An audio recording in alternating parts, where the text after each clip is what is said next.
Tennis stars reveal welfare concerns, playing while injured, overbearing sponsors, and rat race rankings. Raducanu, Jabeur, Rude, and Tsitsipas among those to have struggled with external pressures that influence their decision-making and careers.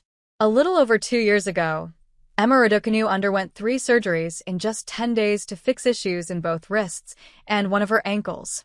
The former U.S. Open champion revealed at the time that she had been dealing with those injuries for 10 months, and after trying to manage the pain and playing through it, she ultimately had no choice but to go under the knife.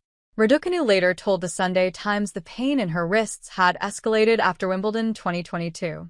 "I started with a new coach, and I was really motivated to get going. We were overtraining, a lot of repetition, and I carried on even through pain because I didn't want to be perceived as weak," she admitted. Caroline Garcia, a former world number 4, recently shared a lengthy post on social media about how the idea of playing through pain is drilled into an athlete's mindset from a young age and that they're conditioned to believe that competing while injured is somehow honorable or necessary. Garcia said she had been living on anti-inflammatories to manage shoulder pain and received corticoid injections and plasma treatments so she could keep competing. 2 weeks ago, Garcia, 31, announced she will be retiring from tennis this season. Welfare is increasingly under the spotlight, with many top players airing complaints to the press about what they believe has become a grueling and dangerous tour schedule. "Probably they're going to kill us in some way," said Carlos Alcaraz last September, while Iga Swiatek has been openly criticizing the WTA since the tour increased the number of mandatory tournaments last season. Such as the physical toll and grind of the tour that players are seldom 100% when on court. Knowing when to power through is a common dilemma for any professional athlete, and for tennis players, the pressure to keep going comes in many different forms, with some feeling as though they are forced to continue playing. Those pressures might stem from an outdated coaching culture of playing through the pain barrier, as Garcia suggested, but they also come from a ranking system Casper Ruud describes as a rat race, with potentially dire consequences for those unable to engage in the ceaseless pursuit or defensive points. On the ATP Tour, pressure may come from a bonus system that shows little mercy to the injured, but is in place to ensure fans get to watch the best possible players at the biggest tournaments. Pressure also comes from sponsors, whose expectations will undoubtedly influence scheduling and vital equipment choices. The net result is that many players, even those at the pinnacle of the sport, feel they lack the autonomy to take total control of their careers.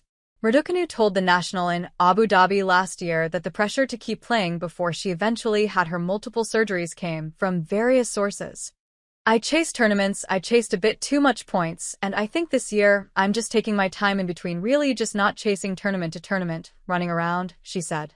Still 22 and gaining experience on the WTA Tour, Raducanu confessed that taking full ownership of the major decisions affecting her career remains a work in progress. "I don't think it's something that even now I have really fully figured out," she said at April's Madrid Open. "I think it's something that I have been dealing with the last few years and not necessarily knowing what I should do and taking a lot of advice from other people, even though I may have felt differently in certain situations. But I think I have started literally this tournament in Miami just kind of listening to my intuition a bit better, and I think every time I followed my head and my gut has gone against it, it's been the wrong decision for me, and the few times that I have kind of followed what I feel, it has been right. So, I think I'm learning those lessons as I go along."